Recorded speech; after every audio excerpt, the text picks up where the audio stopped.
Hi all, my name's Tracy and I am with the Fresno County District Attorney's Office, and I am the Chief of the Juvenile Division of the District Attorney's Office. One of the things that Linda asked me to talk about, or part of the sheet she gave me, was, what is my passion? And it's really simple. It's probably what everybody's passion here is, and it's children and the betterment of children. And when did that passion come to me? It really probably happened when I was 18.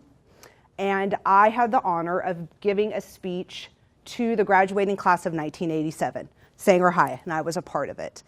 And I gave a speech based on, and it was probably really advanced, because I gave a speech on the prophet from Khalil Gibran. And it was about children. And it moved me. And my teacher, my 8th grade teacher, gave me this book.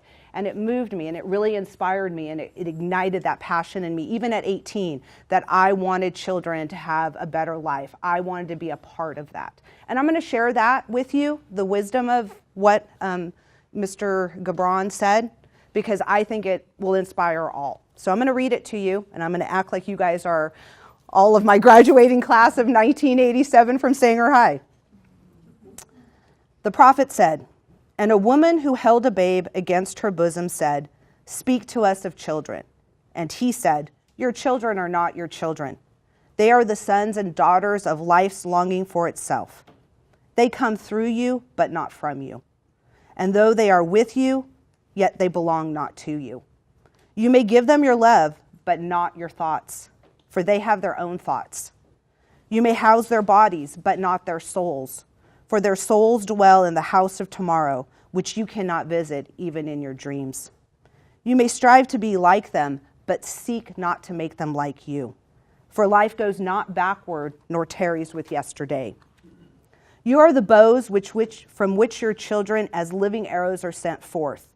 The archer sees the mark upon the path of the infinite, and he bends you with his might, that his arrows may go swift and far. Let your bending in the archer's hand be for gladness. For even as he loves the arrow that flies, so he loves also the bow that is stable." That moved me, and it gave the passion that I want to be a part of children and bettering children. The reason being is because the children I took from the prophet, the children are our future. And if we don't advance them, if we don't guide them, if we don't push them, if we're not a part of it, then our future can look very bleak. So it was interesting. So I had this passion for children. I wanted to do something, but also at 13 years old, I wanted to be a lawyer. First I said I wanted to be a paralegal, and my dad said, yeah, no, you talk too much. I don't think you should be a paralegal. I think you should go out there and be a lawyer. And so I went to law school and I became a lawyer. And then the issue became, okay, lawyer, I want to work with children. How do I do that? Well, being a lawyer took me to the Fresno County District Attorney's Office, and I'm a prosecutor for the District Attorney's Office. And people, you guys might question right now, well, how do the two join? A prosecutor, we prosecute. We so-called put the bad guys in jail. We uphold the laws of the state of California. And that's all true. That's what we do. So how can I balance that and have that dream of working with children? How did it come together? Well, it came together in 1999 when I was assigned to the Juvenile Division of the District Attorney's Office. And my passion for children, my prosecution passion, it merged, it came together. And you probably will even question that. Well, okay, yeah, you're still a prosecutor and you're prosecuting, children. So how can it come together? Well, it did. Because the goal and even the law says that what we do in prosecution of juveniles is it's a part of rehabilitation. And I believe in that. And as a supervisor that now, which is I'm thrilled, I worked my way up in the DA's office and I became I have my dream job. I'm supervisor of the juvenile unit. And what I do is I instill in my attorneys that what our goal is in this process is to help assist in rehabilitation. That is our goal.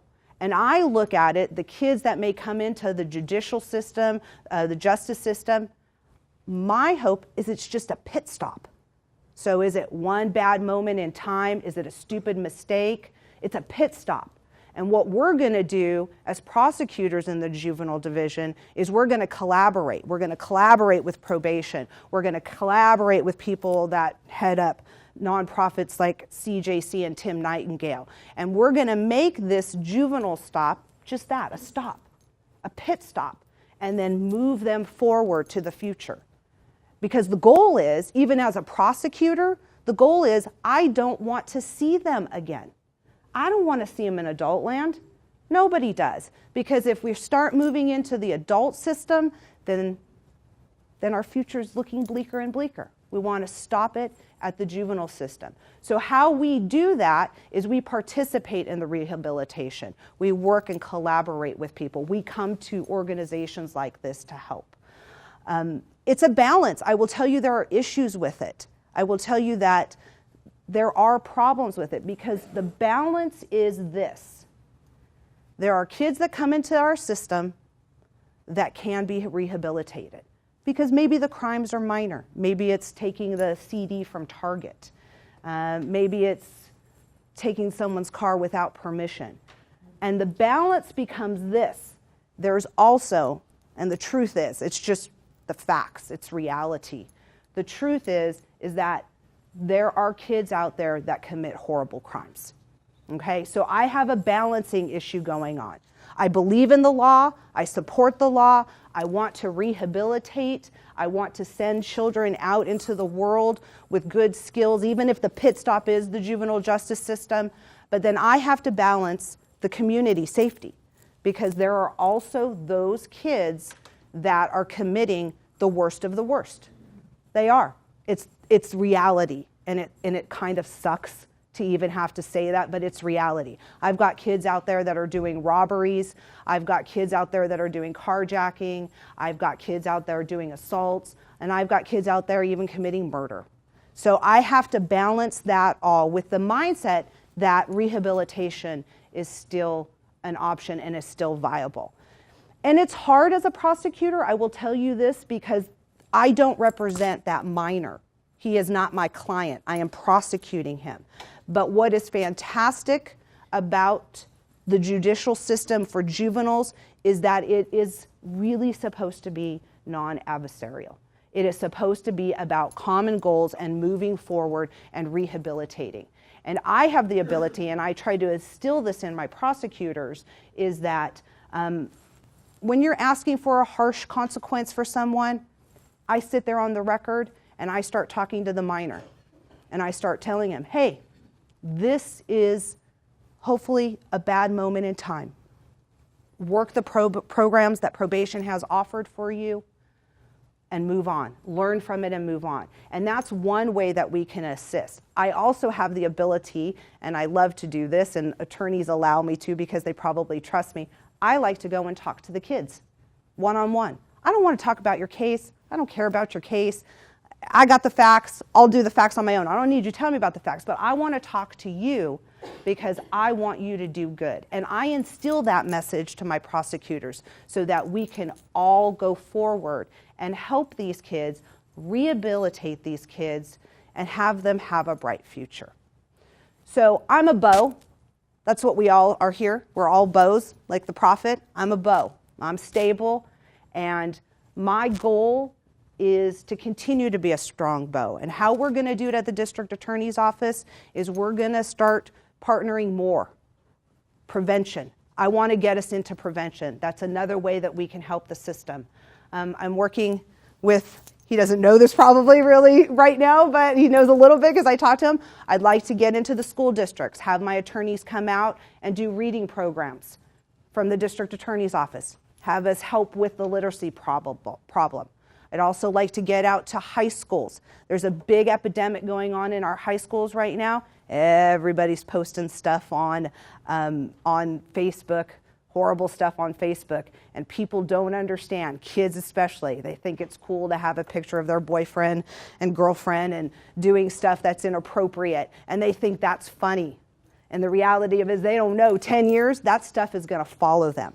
So they're going to go for the job at the county, and the county's going to say, oh, no, I saw a picture from 10 years ago. Thank you, but no.